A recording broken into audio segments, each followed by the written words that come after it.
How to learn cryokinesis. There are 2 exercises you should do when getting started at learning cryokinesis. The first is getting a cup or bowl of water that has been kept in the freezer for a long enough time but not to the point where it freezes.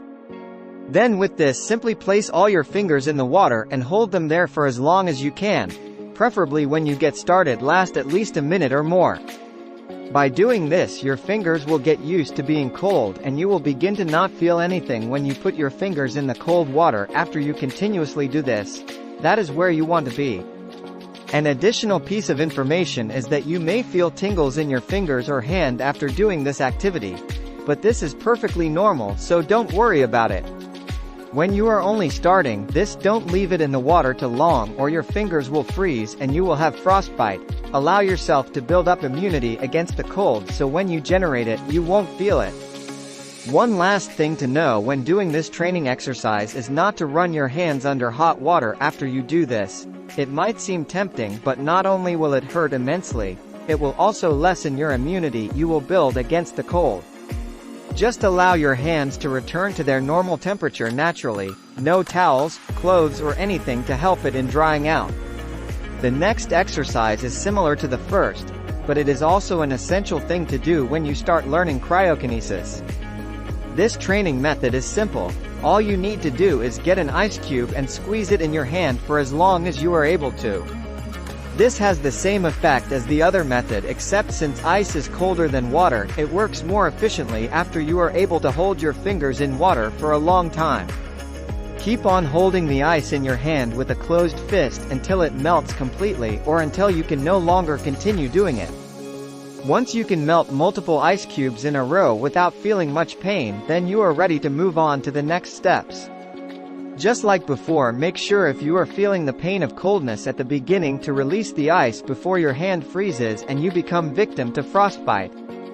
Now, since you have done both these training exercises and mastered them, you are ready to continue to the next steps in learning cryokinesis.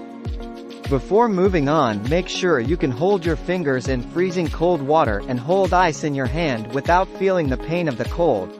Have numbness to cold so you aren't affected and be used to not feeling the cold when touching cold things with your hands. Techniques and training to learn cryokinesis. So, after completing those training exercises, you will now be prepared to start learning cryokinesis. First, you will learn how to get cultivated water energy and then how to use that energy to perform a wide range of cryokinetic actions. In this first method, you will be getting cultivated water energy. This is what is done in most cases when you use cryokinesis, as it is the main thing you need to know.